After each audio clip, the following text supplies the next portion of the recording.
Welcome, everyone. In the spirit of rewarding those who come on time, we're going to get started. So I'm delighted to be moderating this session, but before we dive in, I have the logistical mandatory announcements. Please silence your phones. We will get to a good chunk of Q&A. When we get there, please wait for a microphone. We're filming all the sessions, as you've heard a million times by now, so you need to be on mic. And you should all have surveys, mini surveys and pencils. Please take a few minutes to complete the session survey at the end. So this is a session that I think in a low-key way I have been thinking about for quite a long time, and since our recent election in the US, I've been thinking about it even more. To tackle the many challenges that stand between us and a just and sustainable world, we really need a global army of young leaders who combine character, confidence, and capability. But in my work at Stanford, with a lot of bright, passionate young people who are really motivated to make a difference in the world, I see that the kind of education that's being offered by institutions like Stanford is just not meeting the needs of those students to develop those capabilities. And so today, we're going to dive into two academic institutions that use, I think, pretty radically different models to very intentionally deliver on that need. They're designed around this specific challenge of developing these leaders who bring those three things together. And those institutions are the African Leadership Academy, which now has a sister institution, African Leadership University in Africa, and Earth University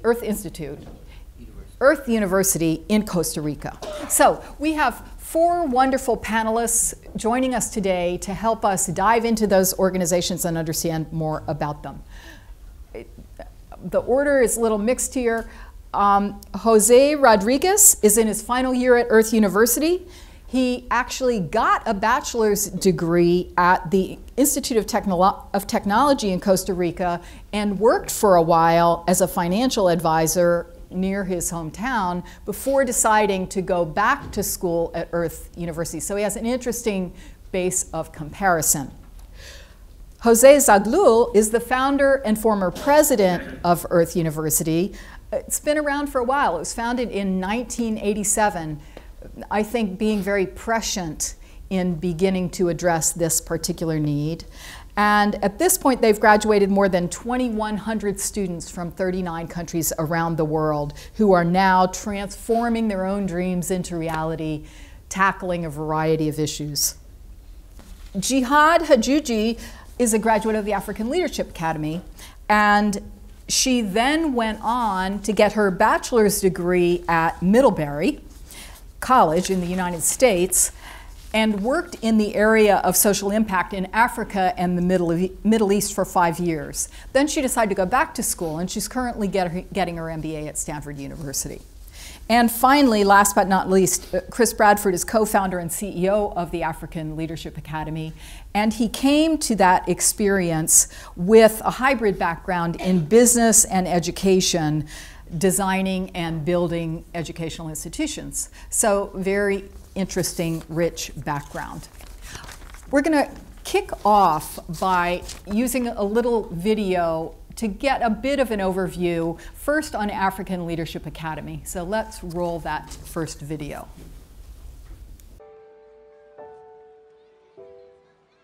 So many of the problems and opportunities that currently exist on the African continent require ethical, innovative, and responsible network of leaders. We talk about having a population of 1 billion people and a GDP of 2 trillion, but all of that is meaningless unless we can actually bring our countries together. And so I formed a view that the real way to unlock Africa's potential would be to develop a new generation of leaders.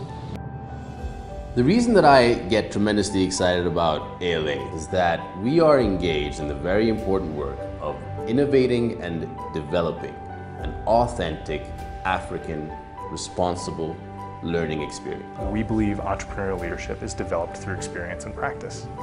And when I think about what our students do on this campus every day, they're launching their own small things.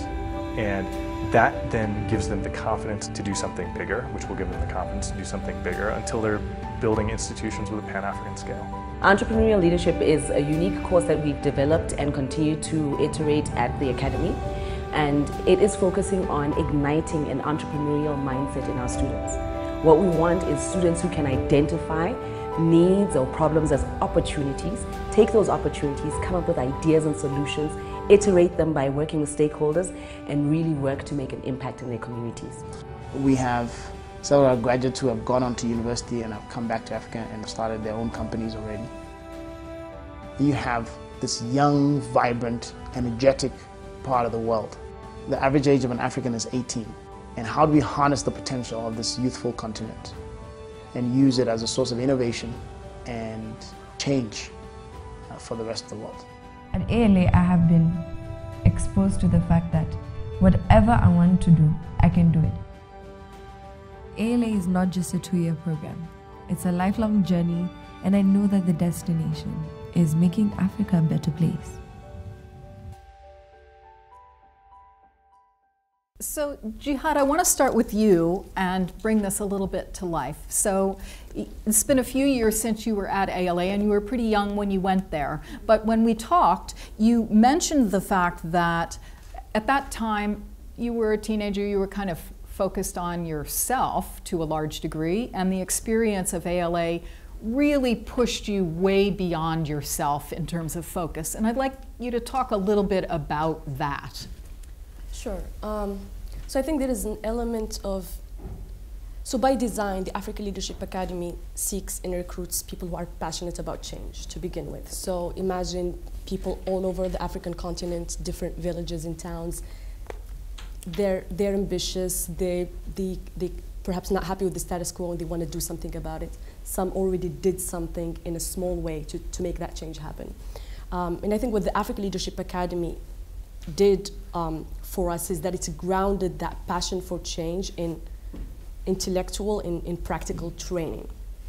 So, you go to ALA and you want to make change, but now you can go to seminar reading and read about Nelson Mandela or Martin Luther King and debate with your classmates whether violent or non-violent approaches to political change are the way to go. You can go to entrepreneurship class and learn how to identify needs in your community and come up with an idea and a viable business model to actually go and pursue that idea.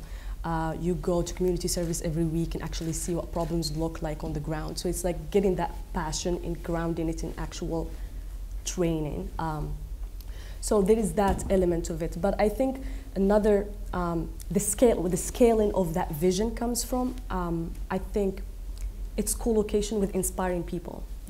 Mm-hmm. You come in and I've had classmates from all over, some of whom came from difficult circumstances, but did great things, did amazing things for their people. And it's really hard to look at that and feel that you have no excuse not to do the same. And I think this is where the inspiration comes from. Another element is Pan-Africanism. So people had passion, they wanted change, but it was at a small scale. Maybe their town, their neighborhood, their country at best, but going to a place that emphasizes Africa as a continent in identity is a construction, and I'm happy that mine has been reshaped at Africa Leadership Academy to encompass the whole continent as a whole. But this is where the kind of the expansion of the vision comes in at ALA.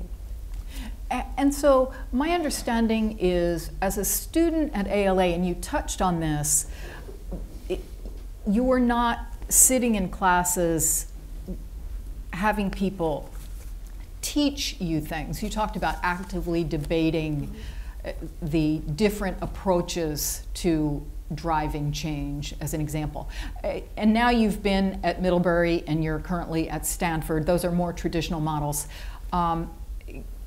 Can you just comment a little bit on the role of the student and the role of the teacher in this very engaged environment? I know I didn't tell you I was going to ask you this question, but.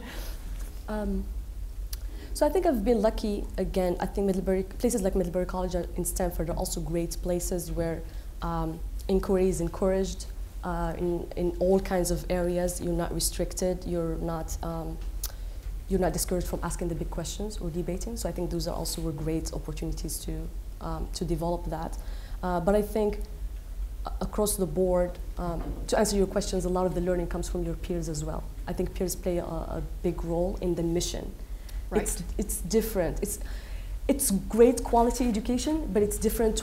The purpose is what's different. It's like you go to class for what? And for us, it was for Africa, for positive change in the African continent.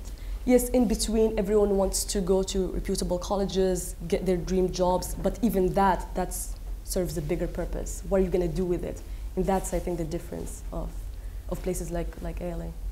So I want to push on that issue a little bit more, the issue of purpose and meaning, because this is one of the things with Stanford students that I find to be a great struggle and frustration, particularly undergrads at Stanford. They really are trying to define their purpose in the world, and they want that to be an output of their educational experience, to put them on a meaningful professional path, and they're having a really hard time extracting that. So talk a little bit more about what about the design. You talked about Pan-Africanism and about sharing with other students the aspiration and appetite to drive transformation in Africa. Can you comment on any of the other things about the program and the way it's designed that really encouraged and cultivated that and made it more concrete for you?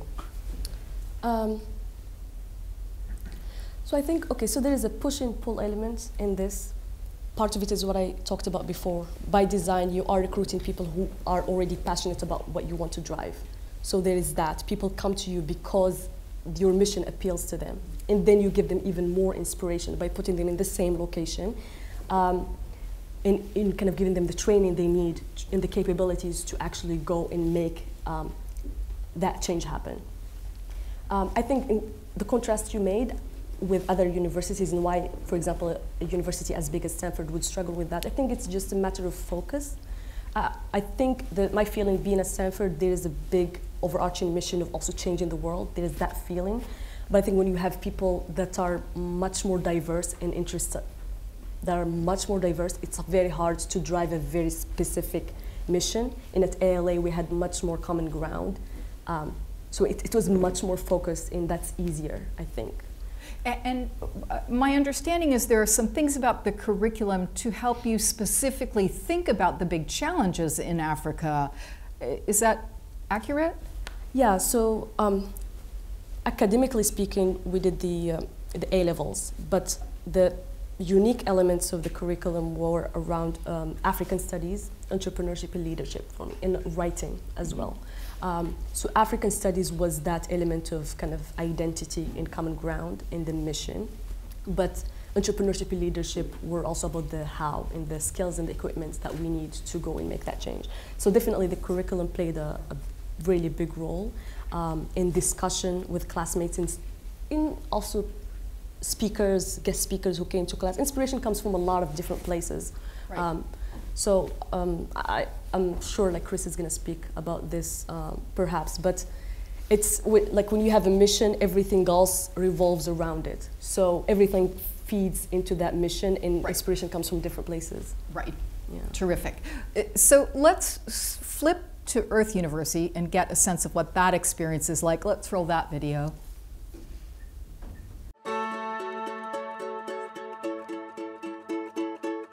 The greatest tool we have to change the world, transform not only a person but a society, is education.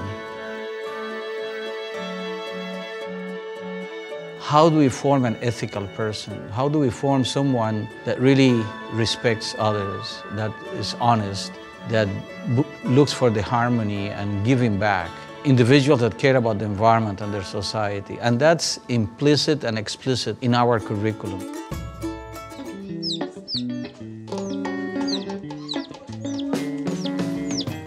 It seemed like an impossible dream at the beginning because we needed to get the resources to bring those kids. And we wanted to give them a quality education. And for quality education, you also need quality professors, you need quality infrastructure.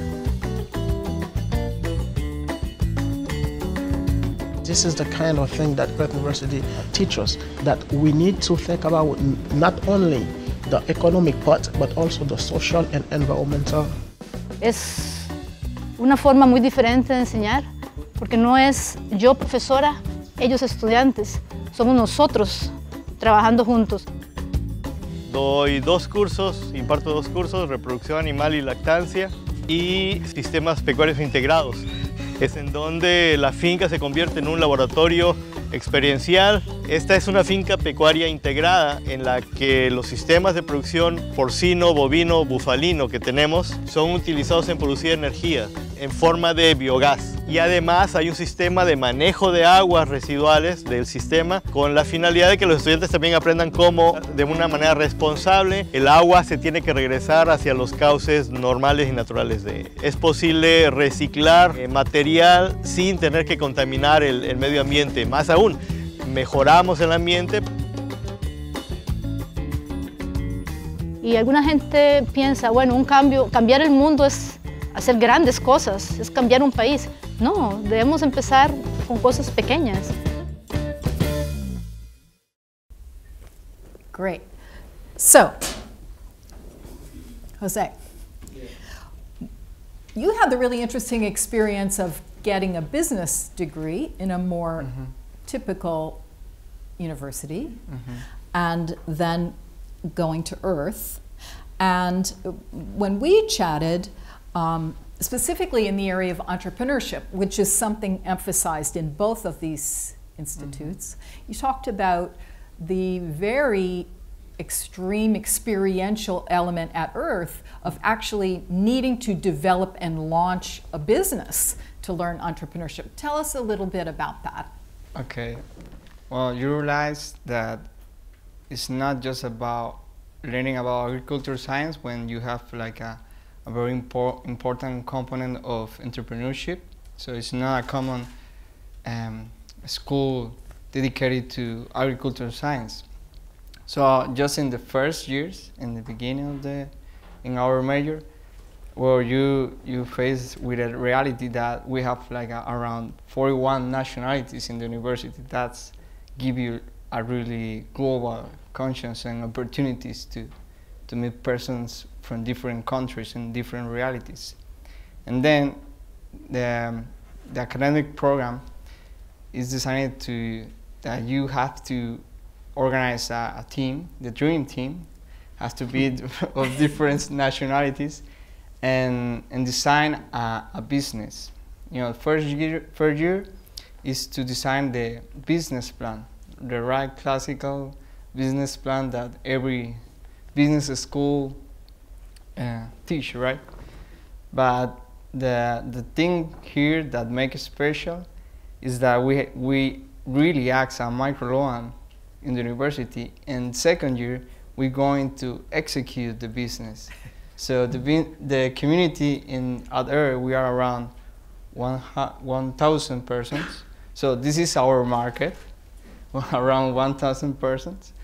And then also we have to include the social and environmental perspective in the business. It's not just business as usual.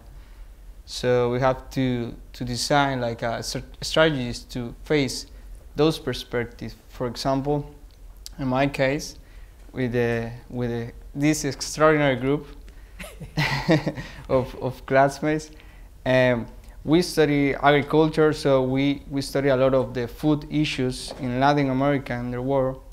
So we realize about the waste food is a big issue.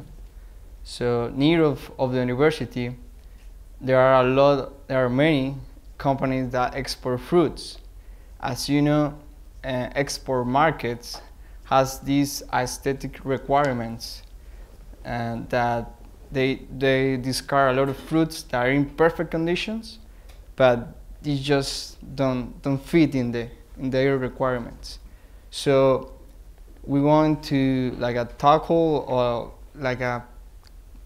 help or improve this issue, buying all this fruit and add value to the fruits and mega products. So we decided to make marmalades and dehydrated fruit. Just sounds very simple, but at the same time we are making conscious about food waste and a lot of these things. And then after second year and third year we evaluate our business, and then we use the classical financial indicator, also environmental indicator and social. And then we have to pay the micro loan that we asked to the university. So we have real risks, right? So you can get profits at the end, also you can lose money at the end. So yeah, for lucky us, we get profits with a small business, and many of us, and well, part of the academic program is that in third year you have to do an internship. So many of us of the team, we have the opportunity to choose, and also we have to get this internship and establish negotiation with many businesses in many countries. So the opportunities is really open, and you choose what will be your area to work and share. So many of us return to our countries and involve in local communities and work, and many also of us go from, in my example, I'm from Costa Rica and I go to Ecuador. So with the profits of my business during the three first years, with the profits of this business, I bought my flight ticket to Ecuador and do my internship. So we do all these things at the same time, so it became really intense. So, Jose, I'm interested in your experience of, I mean, you'd been in a program before where you were writing business plans and learning about entrepreneurship, and what was important in your learning about doing that, but then actually having to run the business and manage the money? How did that impact the learning experience? I've been reading that there is a figure, the triangle of learning, that said that the things that we live and we experience is we learn 75% of the things that we learn is because we really experience, and just a 10 or 5% that things that we're learning is because we just read it.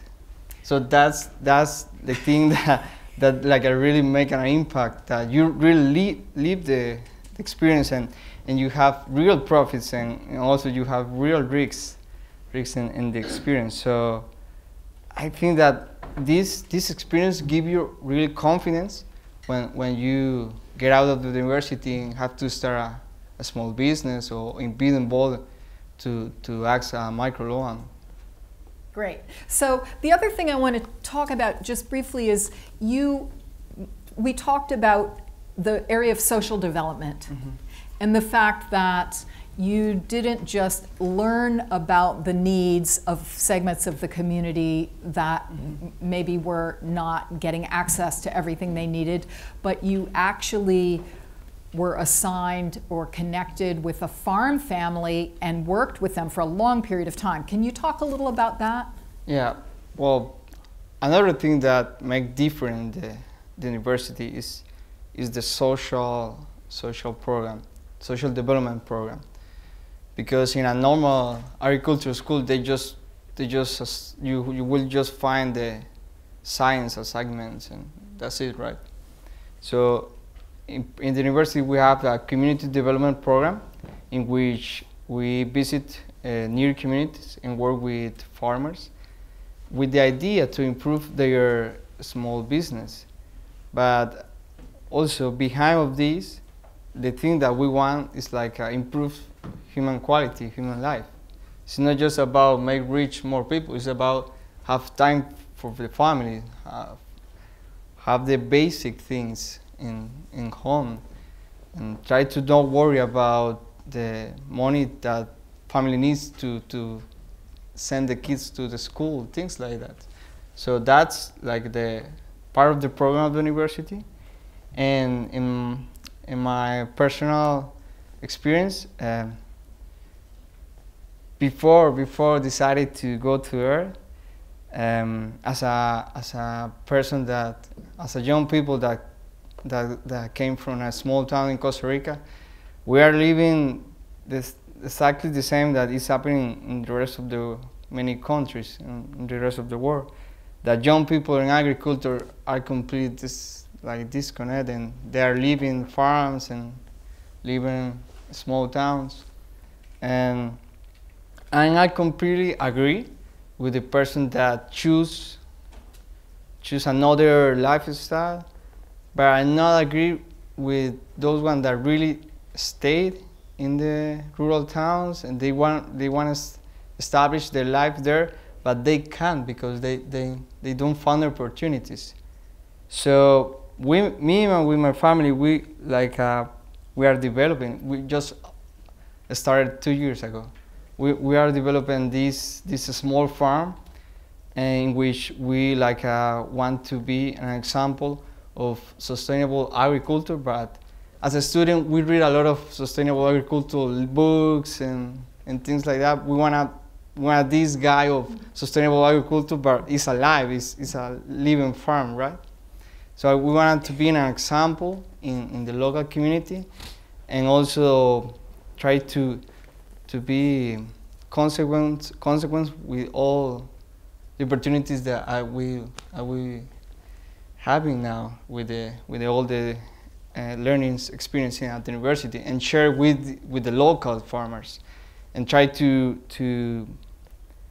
become agriculture again like a real opportunity to grow, to establish business, and reconnect, try to make the connection in the food chain. So with the markets and farmers, try to help in that. And yeah, that's would be fantastic at the end of the university. Try to improve and in that way. It sounded when we talked like your work with farmers is not just a little project. I mean, you've worked with a specific family, farm family, over a long period of time, right, to help them grow their business. So you spend enough time to actually apply the things that you're learning, and in the case of helping them with livestock management techniques, over months you're actually doing this stuff for a real family with real consequences. Yeah, it's part of the university program, working with the new farmer of the university. It's like as a part of the academic program, all the students have to be involved in this the first 3 years, and then on 4th year you can choose like they call it like a scenario. I don't know how to say it. Scenario. Yeah. And so community development is like one of the scenarios, and then you have all the year, this is my year. I choose community development. Yeah, and we had to be like working with like family farmers. For example, I'm working with three farmers. Once they want to develop a livestock system, another family is working with palm, and another family is working with coconut. So I have like 3 cases assigned, and then I be involved with them, working with them to improve their business. So we have to be with our holistic vision and working side by side, and pay attention to them, hear a lot of them, because you are learning a lot also. They are farming with a lot of experience, and you have all these knowledge, science things that we learn in the university. So in that moment, you realize that, okay, all this knowledge has to serve to something, right? In completely makes sense when you face it like a smallholder, small farmers that need help. And as you know, government is the strong of the extension of agriculture is not enough to many people. So that's the opportunity that you have to help many persons that can do it better. Great. So yeah, it's a great opportunity. Great, thank you. I love that, and it is related to what Jihad said about really developing clear purpose for why am I learning this? I'm learning all this stuff, and now I'm actually working with real human beings and helping them improve their farm operations. I find to be a very exciting model. So let's flip to the guys who actually put these programs together and talk a little bit about their thinking as academics about what they're trying to do. So Jose Zeglu, when you started, oh, and I'm going to hand you this because you have a couple of slides. When you started Earth, your approach was quite radical in many ways. It remains radical. It's sort of shocking that 27 years later it's still radical. What stood out for you as the key ingredients? Talk to us a little bit about, in your head, what was going on creating this program? Well, when this was in the 80s, and for those that are old enough, the Cold War was not over, and in Central America was the hot spot of violence at that time. And the Sandinistas and the Contras were fighting in Nicaragua, Noriega in Panama, and Costa Rica was like an oasis of peace in Latin America, in Central America. But money was coming from the East and the West to support the armed forces. And you know, we abolished the army in 1948. And our founder said, if you want to give us money for education and we can change the world.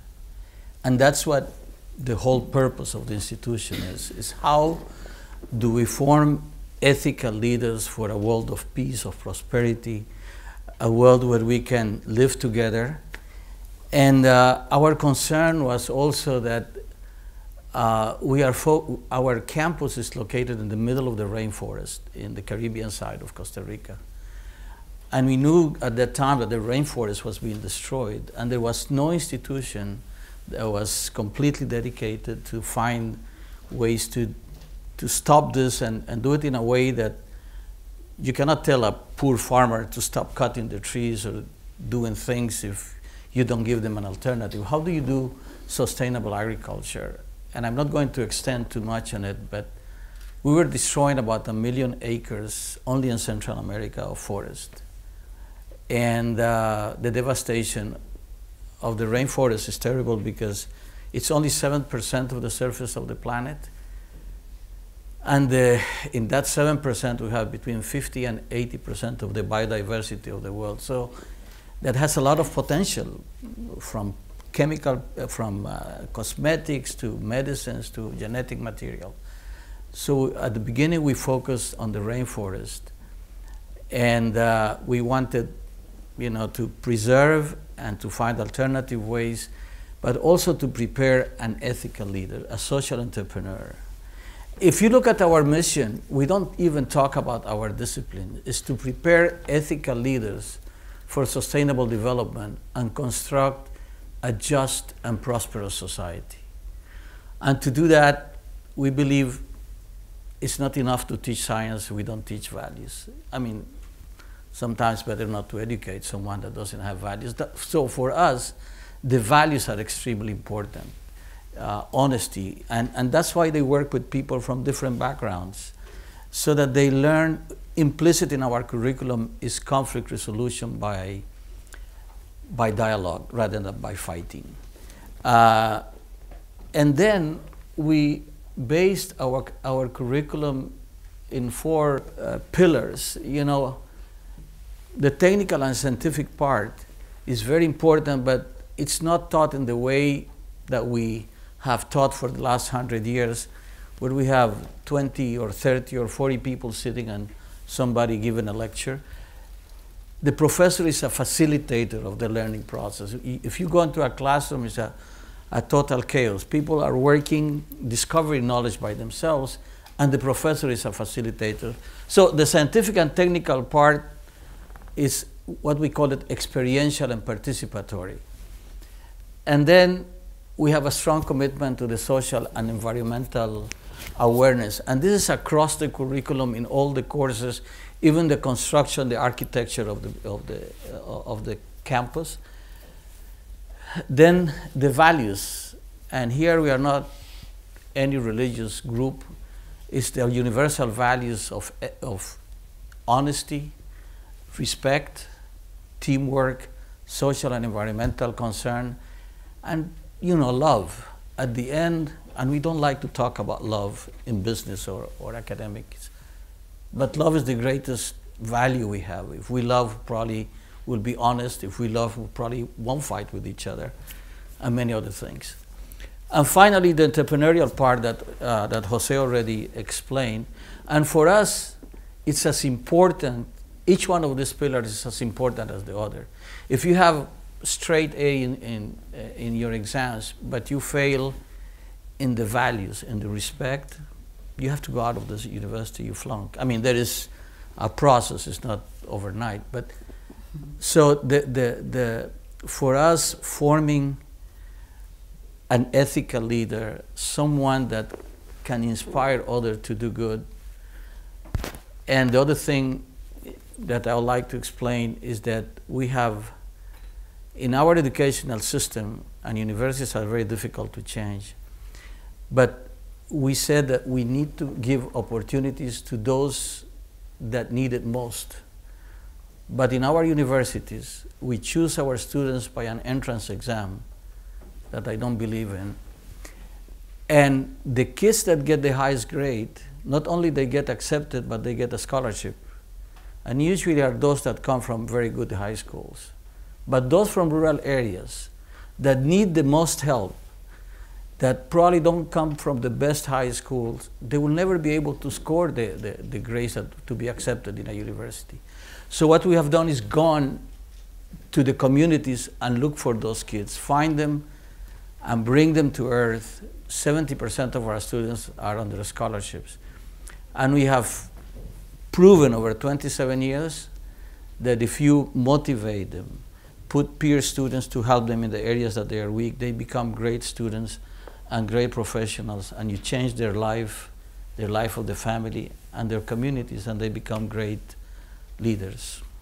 Fabulous, thank you. So, Chris, that's a slightly tough act to follow, but I know you're up to it. Well, I mean, Jose Zaglulo is one of my heroes. I mean, what he has done at Earth University, and he retired this past year, is simply mind-blowing. And it's one of the things that I think has really been an inspiration for us in designing an institution with a similar purpose in Africa. So, Jose talked about the fact that they were motivated by being in a situation of war and conflict and environmental degradation, and that was really the impetus. Your focus is a little different, around focusing on this continent and really trying to build a generation of leaders committed to tackling the fundamental problems that Africa faces. Talk a little bit more about how you do that. How do you structure a curriculum around that quite ambitious agenda? So to keep this relatively brief, the big picture. So we moved back a decade. Fred and I had been classmates. He's from Ghana. I'm from the United States. We were both passionate about educational institutions, and both had a deep interest in Africa. And our fundamental belief was that leadership was the key to Africa's future. And it was a certain kind of ethical and entrepreneurial leadership. And it was going to be African leadership that was going to shape the continent. And Human history shows that it's individuals and groups of individuals who put societies on discontinuous growth paths, and that's what Africa needed. And so then we had to say, well, if we need a generation, a cadre of leaders who will work together to shape the future, how are we going to deliberately design an educational institution to develop them? And we first asked, well, what's the right time to get them? And we identified that, well, we wanted to work with students as they were coming out from the wings of their parents and imagining what was possible for themselves. And so we built a high school. So we take students in their last 2 years of high school.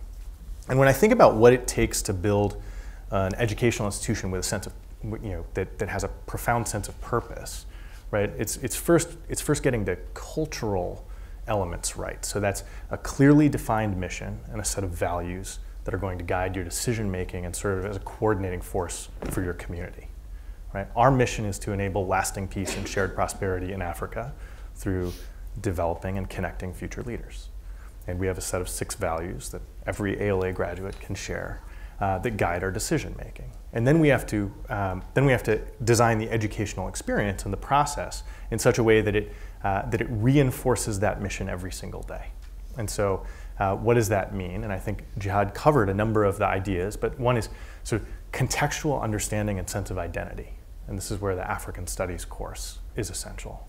Another is building core fluencies that are required to pose difficult questions and break them down and craft and develop solutions. So whether that's your writing and rhetoric course or the way in which we approach the teaching of mathematics, right? It's really about building those fluencies such that you have the confidence to answer those questions that you're asking. And finally, it's learning leadership and developing leadership through practice. And much like Jose Carlos's experience, every student at ALA, right, after a series of challenges of increasing complexity, is then building and running a social venture with classmates on our campus. That it could be a for-profit business, it could be a nonprofit business, and they're reporting to a board of directors who are professionals from around the community and trying to achieve a very, very difficult aspiration over the course of a year of hard work together. And the reality is the success or failure of that isn't really what matters. It's the learning and the creative confidence that comes from trying to do something hard that challenges you then to do something harder. Okay, so first I just want to give these guys a hand because I think they're doing amazing work.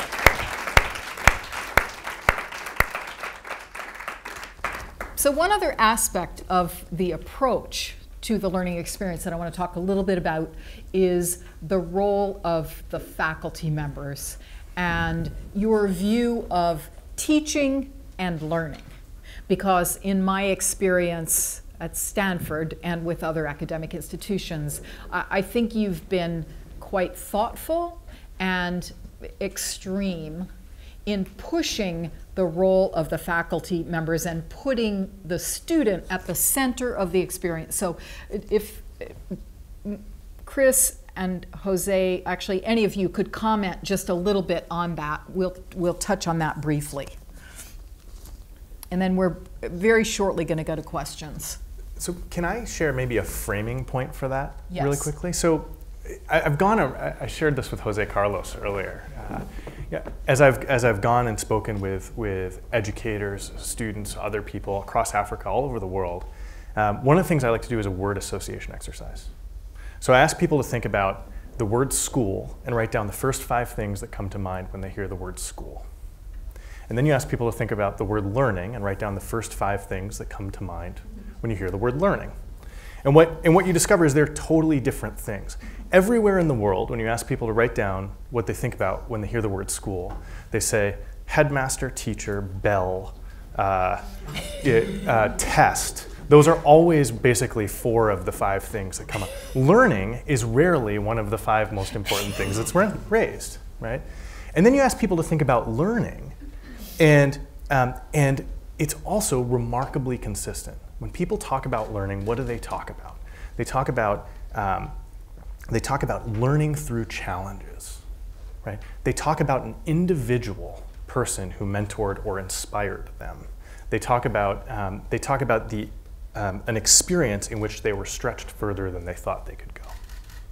And if what we want to do is design institutions that are about learning, what we have to do is we have to put people in a position in which they do that, right? And so that means every day we have to think about how we radically organize ourselves such that students are challenged to ask really difficult and authentic questions, such that they're challenged to stretch themselves further than they thought was possible on a challenge that is deeply complex but also authentic and important to them, i.e. their business, right? And such that they're challenged to confront emotional or personal challenge in ways that they really are forced to turn inward and reflect and grow. And so then what does that mean? Well, it means, how do you think about the role of the teacher in the classroom? How do you think about the role of peers as working together to develop knowledge versus a teacher imparting it? How do you think about the courses that are on offer, and how do you think about the content that's really important versus the competencies or the skills that need to be developed? And yeah, I mean, I think what you've done at Earth is you've taken a very clear approach to that. One thing that really inspires me about Earth is that all students get the same degree, because it's not the degree or the master, or it's not your mastery of a content that matters. It's the skills that you take forward, and I think it's enabled you to do amazing things. Yeah, we put the emphasis in learning, not in teaching, and that makes a huge difference, because when you put the emphasis in learning, you want your students to learn. You don't want to finish your chapter in 45 minutes. And we know that students learn at different speed, they have different skills. So our concern is learning, and so you pay attention to each one of them. We have one professor per each 10 students. The other thing about faculty is that we cannot teach values. I mean, we can teach a course in values and all that, and ethics. But if we don't behave, if we don't walk the talk, if we are not role models, they will not believe us. And believe me, they get you in whenever you make a mistake, the students know. And so choosing the faculty is very important. We've had great scientists that have come to Earth, but we have seen that they don't like to work in teams, or they're only interested in research. As a matter of fact, we can comment on this. We are so proud to say that we're a research institution. And we want to become research institutions, not us. And we forget about the human being, about teaching, about forming this person. I mean, I'm not diminishing the importance of research, but research is as important as the people that we have in our classrooms. Most of the leaders in the world have come to our classrooms. I mean, most of them have gone to college. And if they had the right values, they will build bridges, not walls. And that's, you can learn by example. And it's funny, the 2nd of April was, I was elected president in April's Fool. I didn't know whether it was true or not. But and on the 2nd of April, I was inaugurated, and I remember in my speech, I said that we wanted to build bridges, two-way bridges. And I was inspired by President Kennedy when he came to Berlin to talk and how that wall divided the country and how that wall prevented freedom and democracy. And 28 years later, I am so depressed. We're not going there. We have a moratorium on that in this session. I want to point out something that Jose said very quickly to make sure you all heard it. There is one faculty member for every 10 students at Earth University, so important point. Okay, we're going to open up to questions. So we have mics, and we've got a couple in the back starting. Please say your name and where you're from. Hannah Tümpel, I work for the United World Colleges, which many of you will know, and which in so many ways is similar exactly to what you do. So our mission is to unite people, nations, and cultures for peace and sustainability, and to make education a force to achieve this goal. So I think while maybe our emphasis is in small details will be different. We are sort of with students from all around the world. We are a high school, not a university. Our models are so similar, and I know from Chris that in many aspects when he set up the African Leadership Academy, UWC was one of the models you were inspired by. Talking about the depression you feel, I think we all feel that, and one of the questions which I keep tackling with is we have these lighthouses of education which have amazing results, and we have wonderful alumni, but it is such a drop in the ocean we need to somehow turn around. So I guess there are 3 questions I would like to ask. A, what do we need to do to coordinate these lighthouses better, and why isn't there more coordination for the time being? Secondly, how do we scale up, and have you found models to scale up? Because we have 17 schools, you each have 1 institution. We are not going to bring about the change this world needs. And thirdly, have you thought about models how to take certain elements of your institutions in an advocacy way, or just in a sort of giving it to the world way, how other institutions can implement those learning, those ways of teaching, or rather those ways of learning into their own institutions, even if they maybe can't make a radical change into one of our school or university models? Thanks. Well, I'm glad you are from the United World College. I'm in the advisory board in Costa Rica and United World College.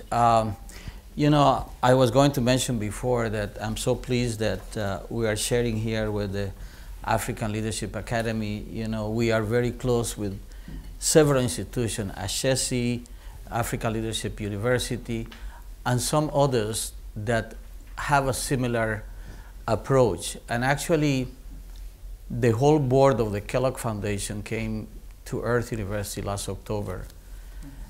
And they asked us to write a proposal to see if exactly what you're saying, if these elements that we believe could be incorporated into other universities, we could have at least 7 or 8 universities from all over the world, 7 or 8 that will be examples of this kind of approach. But it's so difficult to change established institutions. Actually, Earth was established because we couldn't change the others.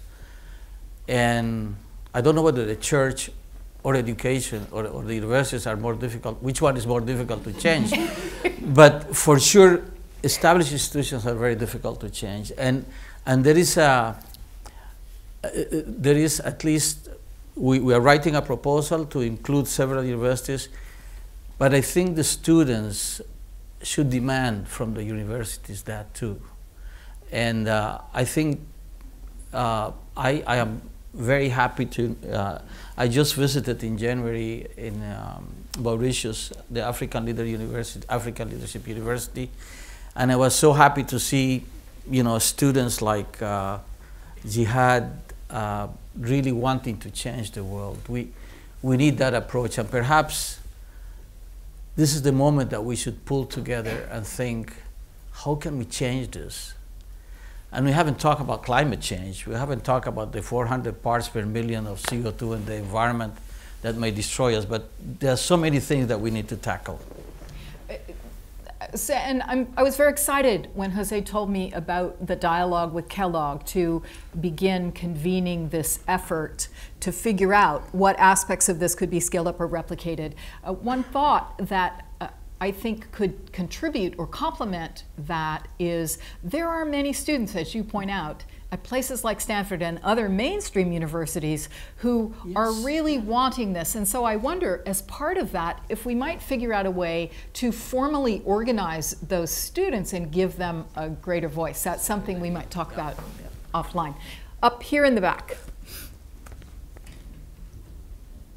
Hi, Alexander Eaton from Sistema Bio. We have a bioenergy company for small farmers, and we work in Latin America, Africa, and India. And one of the challenges that's quite universal for us is finding people with the right skills to become managers, technicians, implementers of our program. And it's really inspiring to see entrepreneurship. We've actually recruited a number of Earth University students and receive interns every year. One of the things that I'm left thinking about is that there is a huge emphasis on entrepreneurship, which is great, but there's sometimes that we need entrepreneurial people, but sometimes also people that can fill really productive roles to help existing businesses grow.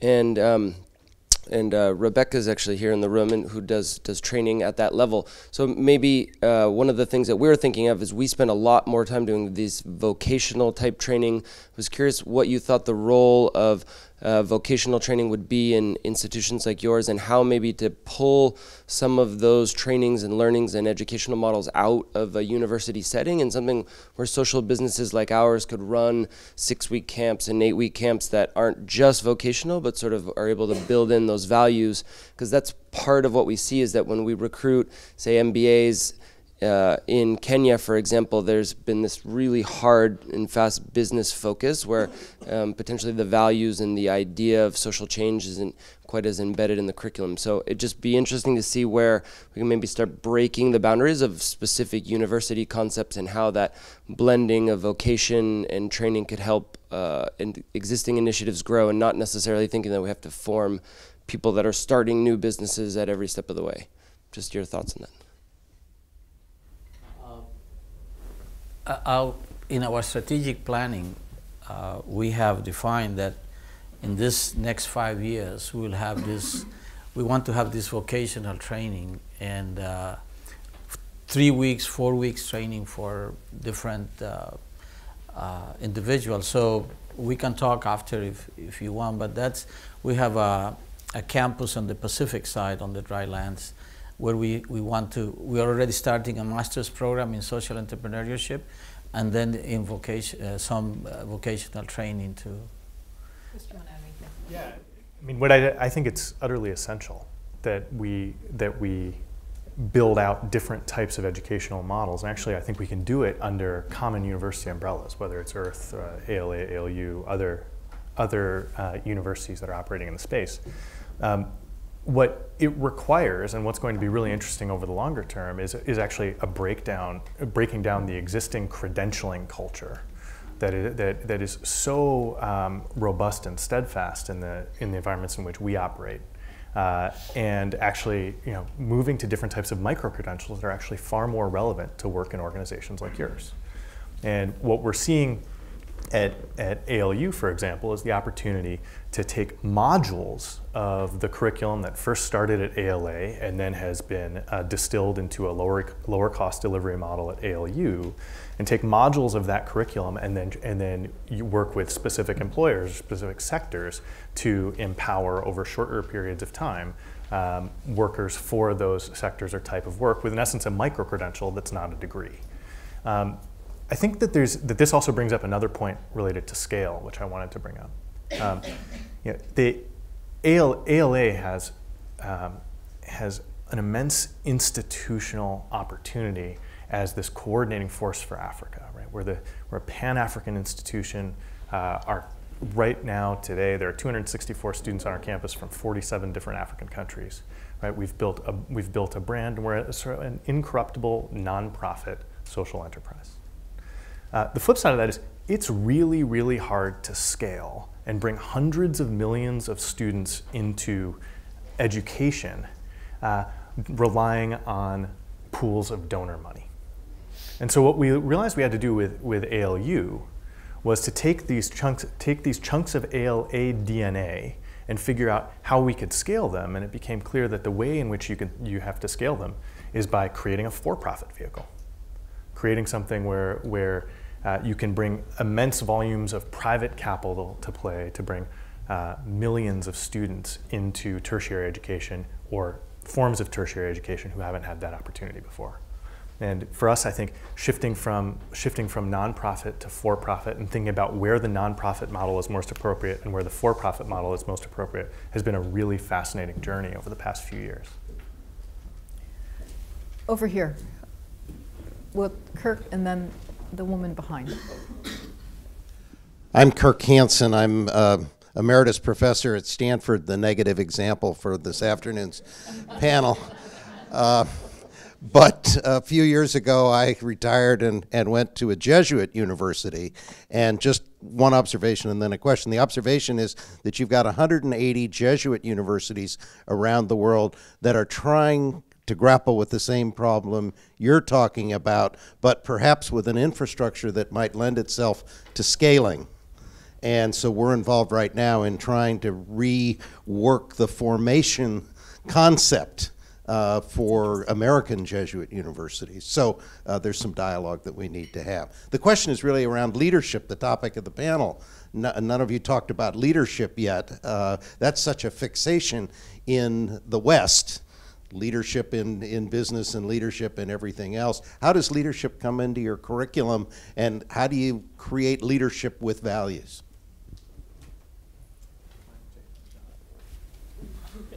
You want to go ahead? No, you can go ahead. Well, in our case, the first thing we do is our recruitment process. When we go to the different communities, it's the faculty that goes all over the Amazon, Chocó, also the urban and rural areas, and we try to identify kids that not only are good students in terms of their grades, but also have participated in community actions, in even Boy Scouts, or I don't know, in any leadership role. That's what, it's very important for us. And it's interesting, because sometimes you find out by the interview that the students don't have electricity at home, have to walk 1 hour to go to school. Sometimes they have to milk the cows before going. So they don't have the same opportunities that the kids with other, easier life, but still break all these barriers and make it. So you feel that they have that capacity. But then when they come to Earth, they are given responsibilities. For example, the field trips are organized by the students.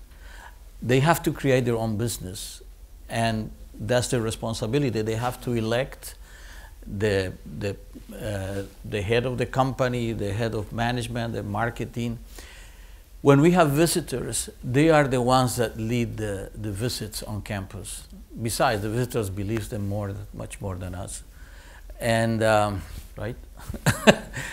And so we try, and then they have to present their cases and their internship, and when they go for the internship, they go to a private company somewhere in the world, and they have a very important role there, So we provide all the spaces so that they take the lead in the decision making of the institution. Also, in 4th year, we organize the fair of the university. All the students with a staff team of the university, and well, in this fair, all the money that we made is for buy the tickets of the parents of the students that came from far away. So in this fair we have different foods of all the different nationalities, different activities, and this is a national fair, so we really open it to the whole Costa Rica to come and support us. Is for a good cause, so we have to work side by side with the persons like Jose. So students and staff are the same. But they organize it. It's 10,000 people that come over the weekend. They sell everything. Kisses, tours, everything. Concerts. National dancer. There are many activities. Jihad, do you want to add to that? Yeah, sure. So I think this is a really good question. I think similar to what I just heard from Earth University, ALA also has a kind of a formal framework of teaching leadership. We also have businesses that we start on campus, volunteer activities, different things. But I think for me it's a deeper question because leadership is a journey. Like, what is leadership? It's a question we grapple with over a long time, and it's a question I'm still asking myself right now. So I don't think there is a curriculum that teaches you leadership. after which that's it, you're a leader now with a label. It's a journey. So I think the best thing that happens is, again, it's the passion. I go back always to that question, and you also mentioned it. It's by design. You're recruiting and attracting people who want to do things. So there is already that. And then you equip them with skills they may not have had before. And now they have to go out and explore their own leadership style. Some people are more outspoken, some people are less outspoken, some people lead from the front, some people lead from the behind, some people, you can be an entrepreneur, you can be an intrapreneur within an established organization, and these are the different hats you explore when you go out in the world. And I think this is a question, in general, as people, I think we still grapple with, and we change according to what we see works and doesn't work. When I think about the outcome of the educational experience, I want the outcome of the educational experience to be a profound sense of purpose, right? And that may shift and evolve over time. And then the creative confidence and capacity and self-awareness to craft a path towards that purpose and constantly invent and reinvent yourself on your journey of leadership. And so if Jihad's asking these questions still several years after she left ALA, I feel like we've succeeded in that at some level, and that's really exciting. Everyone, hi. My name is Christine. I'm from Montreal. I run a business called E180. So what we do is we help to reinvent the way people learn throughout the world to make it more self-directed and collaborative. Our first product is something called Brain Dates. So we help human beings to learn from one another over 30-minute knowledge sharing sessions in organizations and events, in communities and schools all over the world. And I'm trained as an educator. And the reason why I started a social business now 8 years ago is because I couldn't see how I could scale change in the educational system. And when I'm thinking about starting schools, because it's still a project that we have, the main obstacle that I know I will be confronted to is something you mentioned, is teachers that are have these values are trained to be coaches, to be guides, that are not trained to stand in front of a classroom and giving knowledge, but acting as propellers for these human beings. So the question that I have, that I've been struggling with for now over 10 years, is how can we train and to achieve that type of scaling of innovation in education that we were talking about earlier? How can we train that amount of educators? Is it the university's place to re-engineer the way that we think about teachers training, or is it the mission and the role of innovative schools like yours to provide this type of training for teachers? So I think that's a great question, and I'm a big believer in teachers, and every teacher I've ever met has wanted to see their students be successful. Okay, but what I've noticed is that what do great teachers try to do? They try to replicate the best classroom experience that they've had. What does that mean on the African continent? They try to replicate the best lecturer and clearest notes on the board that they had when they were a student, because that's the model that they had as a student, primary and secondary and in tertiary education. And I think the critical piece that we often miss in the teacher education movement is not exposing teachers to learning in a radically different way, such that when they think about what it is they want to create for their students, they think, I want to create something that feels like that. And so when I think about the roles of institutions like ours in teacher training, it's bringing people in, giving them the opportunity to learn, whether it's alongside our students or separately, such that they can reimagine their role as an educator. And I will say something good about Stanford. At the D School, which is actually where I teach, the Institute of Design, you may be aware that we have an education initiative where we bring educators from around the world together to work collaboratively, leverage what we do at the D School, which is all about hands-on experiential learning, and help build a global community of educators who are moving that capacity forward and spreading it. So if you're not already involved in that, that is a resource that's worth tapping into. Jose. I just want to mention that we had the luxury to start from zero. And in the first year, the faculty that we were hiring, we were trained in experiential learning, and even to create the site where we could touch and feel. And so it's not easy because we are taught in disciplines, and we have an integrated curriculum. Actually, people of the same disciplines, we put them as far as possible in their offices, so that we have the economists, the biologists, so it's an integrated curriculum.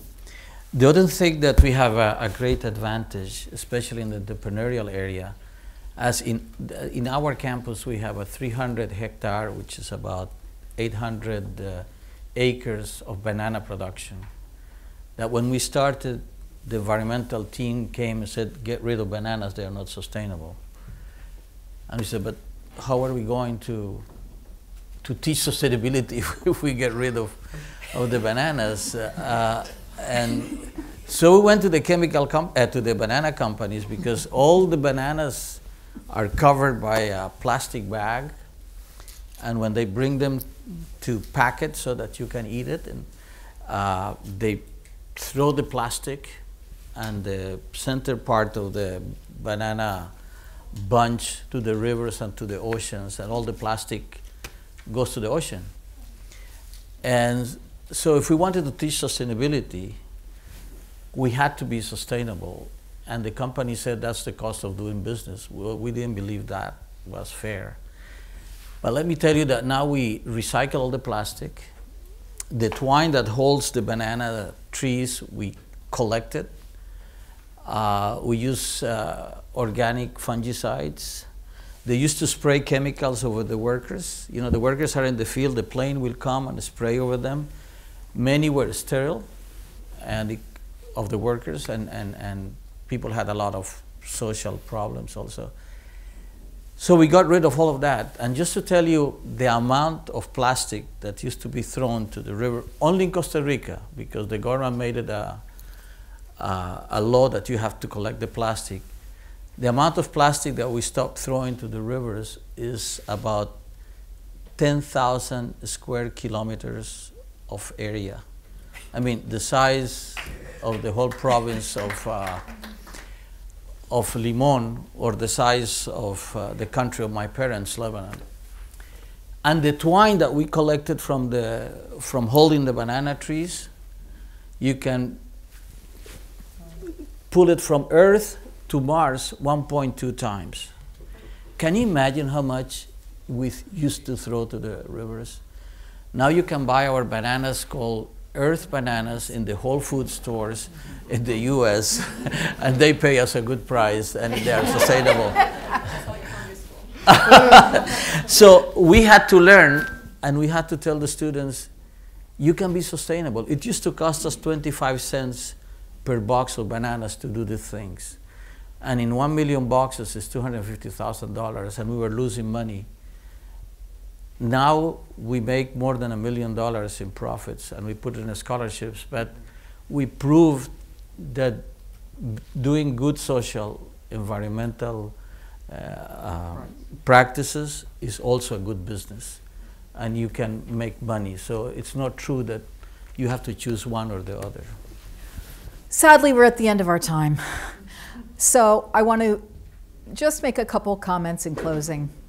For me, though we have many challenges, and I too am depressed about a lot of things that are happening, I am very inspired by many of the young people that I meet in my classes and in all areas who are deeply motivated and passionate about making a difference in the world.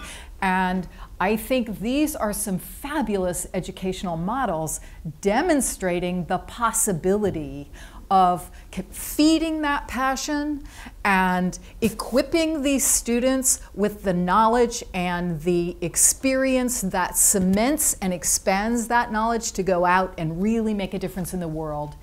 And it's partly about focusing on learning, not teaching. It's about really pushing the boundaries of what is experiential learning, not just a little project in the classroom, but real experiences that make a difference, and building networks of these students to support each other on an ongoing way in tackling these problems. I think both of these institutions are eager to share what they've learned and spread these models further in the world, and I hope you'll tap into that. So thank you all for coming.